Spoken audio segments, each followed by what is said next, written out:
Assalamualaikum warahmatullahi wabarakatuh. Perkenalkan, nama saya Nevion Octavia dengan NIM 120201214555. Di sini saya akan menjelaskan tentang kecakapan bertindak dalam hukum perdata. Kecakapan bertindak dan kewenangan bertindak memiliki keterkaitan dalam melakukan tindakan hukum, di mana tindakan hukum itu merupakan peristiwa sehari-hari yang berhubungan antara masyarakat satu dengan masyarakat lainnya. Di dalam tindakan hukum memerlukan pengaturan tentang kecakapan dan kewenangan hukum pada hukum. Pada pasal 1329 BW mengatakan bahwa pada asasnya setiap orang adalah cakap untuk membuat perjanjian, kecuali undang-undang menentukan lain. Orang yang dimaksud dalam kecakapan dalam bertindak sebagai subjek hukum yaitu segala sesuatu yang menurut hukum mempunyai hak dan kewajiban sehingga memiliki kewenangan untuk bertindak. Berlakunya manusia sebagai pembawa hak atau subjek hukum mulai dari saat ia dilahirkan dan berakhir pada saat ia meninggal dunia. Orang yang cakap adalah orang yang telah dewasa, di mana orang yang dewasa itu berusia 21 tahun dan berakal sehat, sedangkan orang yang tidak cakap adalah orang yang belum dewasa dan orang yang ditaruh di bawah pengampuan yang terjadi karena gangguan jiwa, pemabuk, dan pemboros. Kecakapan seseorang bertindak di dalam hukum untuk melakukan perbuatan hukum ditentukan dari telah atau belum seseorang tersebut dikatakan dewasa. Dapat dikatakan cakap bertindak untuk melakukan suatu perbuatan hukum.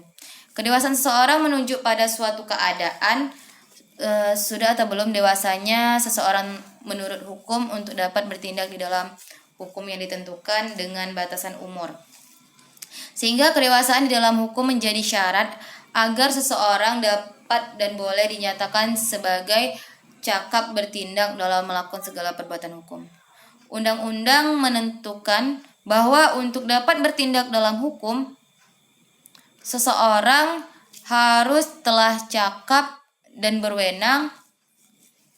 Seorang yang cakap belum tentu berwenang, tetapi yang berwenang sudah pasti cakap. Seseorang dapat dikatakan telah cakap dan berwenang harus memenuhi syarat-syarat yang ditentukan oleh undang-undang, yaitu telah dewasa, sehat pikirannya, atau tidak di bawah pengampuan, serta tidak bersuami bagi wanita.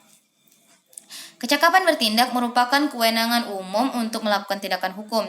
Setelah manusia dinyatakan mempunyai kewenangan hukum, maka selanjutnya kepada mereka diberikan kewenangan untuk melaksanakan hak dan kewajibannya. Oleh karenanya diberikan kecakapan bertindak. Terkait dengan hak tersebut, kewenangan untuk menerima, sedangkan terkait dengan kewajiban terdapat kewenangan untuk bertindak, disebut juga kewenangan bertindak. Kewenangan hukum dimiliki oleh semua manusia sebagai subjek hukum, sedangkan kewenangan bertindak dapat dipengaruhi oleh beberapa faktor, misalnya faktor usia, statusnya menikah atau belum, status sebagai ahli waris, dan lain-lain. Menurut pasal 332 KUH Perdata, seseorang telah dewasa apabila telah berumur 21 tahun dan telah kawin sebelum mencapai umur tersebut. Kecakapan berbuat dan berkewenangan bertindak menurut hukum ini adalah dibenarkan dalam ketentuan undang-undang itu sendiri, yaitu seorang anak yang belum dewasa atau belum mencapai umur 21 tahun dapat melakukan seluruh perbuatan hukum apabila telah berusia 20 tahun dan mendapat surat pernyataan dewasa atau venia aetate yang diberikan oleh Presiden setelah mendengar nasihat Mahkamah Agung, yang mana termuat dalam pasal 419 dan 420 KUH Perdata. Yang kedua yaitu anak berumur 18 tahun dapat melakukan perbuatan hukum tertentu setelah mendapat surat pernyataan dewasa dari pengadilan yang termuat dalam pasal 426 KUH Perdata.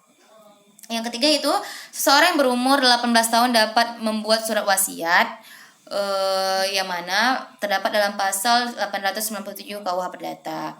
Orang yang keempat itu orang laki-laki telah mencapai umur 15 tahun dan perempuan yang telah berumur 15 tahun dan melakukan perkawinan yang termuat dalam pasal 29 KUH Perdata. Yang kelima yaitu pengakuan anak dapat dilakukan oleh orang yang telah berumur 15 tahun pada pasal 282 KUH Perdata. Yang keenam yaitu anak yang telah berumur 15 tahun dapat menjadi saksi, yang mana termuat dalam pasal 1912 KUH Perdata. Yang ketujuh yaitu seseorang yang telah ditaruh di bawah pengampuan karena boros dapat membuat surat wasiat pasal 446 KUH Perdata, melakukan perkawinan yaitu pasal 452 KUH Perdata. Yang kedelapan itu istri cakap bertindak dalam hukum. Seseorang yang telah cakap menurut hukum mempunyai wewenang bertindak dalam hukum, tetapi di samping itu undang-undang menentukan beberapa perbuatan yang tidak berwenang dilakukan oleh orang cakap tertentu. Di antaranya tidak boleh mengadakan jual beli antara suami dan istri yang termuat dalam pasal 1467 KUH Perdata. Di sini suami adalah cakap tapi tidak berwenang menjual apa saja kepada istrinya. Yang kedua yaitu larangan kepada pejabat umum, hakim, jaksa, panitera, advokat, jurusita, notaris, dan lain sebagainya untuk menjadi pemilik, karena penyerahan hak-hak, tuntutan-tuntutan yang sedang dalam perkara yang termuat dalam pasal 1468 KUH Perdata. Apabila hakim terikat hubungan keluarga, saudara, atau semendah dengan ketua, seorang hakim anggota, jaksa, penasihat hukum, panitera dalam suatu perkara tertentu, ia wajib mengundurkan diri dari pemeriksaan perkara itu. Begitu pula ketua, hakim, anggota, jaksa, panitera terikat hubungan keluarga dengan yang diadili, ia wajib mengundurkan diri. Yang mana termuat dalam pasal 28 Undang-Undang Nomor 14/1970. Baiklah, hanya itu yang dapat saya sampaikan mengenai tentang kecakapan bertindak dalam